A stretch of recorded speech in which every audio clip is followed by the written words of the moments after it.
Hello दोस्तों, welcome back my YouTube channel. કેમ છો બધા? મજામાં હશો અને અમે પણ મજામાં જ છીએ। તો દોસ્તો, આ છે મસ્ત મજાનો તવો અને દેશી પૂડા બનાવવાના છે।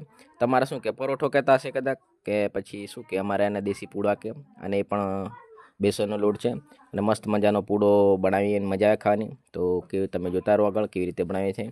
અને આ ભેગા ભેગા ડોડા પણ ખાઈએ છીએ, મજા આવે એકદમ દેશી ખાણો।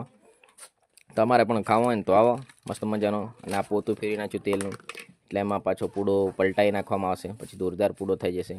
તો બેસનનો પૂડો કહેવામાં આવે છે। તમારી બાજુ શું કહે એ પણ કોમેન્ટ કરજો દોસ્તો। અને હા, તમે પણ આવું ખાધું હોય ને તો પણ કોમેન્ટ કરજો, અને નહીં ખાધું હોય તોય પણ કોમેન્ટ કરજો। અને હવે આને પલટાઈ દઈશું, મસ્ત મજાનો પાકી ગયો છે। અને પલટાયા પછી આ હા શું વાત કરો, મોંમાં પાણી પણ આવી ગયું હાલ। હા હા હા, મસ્ત મજાનો પૂડો થઈ ગયો છે। અને શું દેતા પણ દેતાનો નજારો જોઈ લો, મસ્ત બધું કમ્પ્લીટ થઈ જાય પછી એને ખાઈ લેશું। તો ચેનલને સબસ્ક્રાઈબ કરી દેજો, અને આવા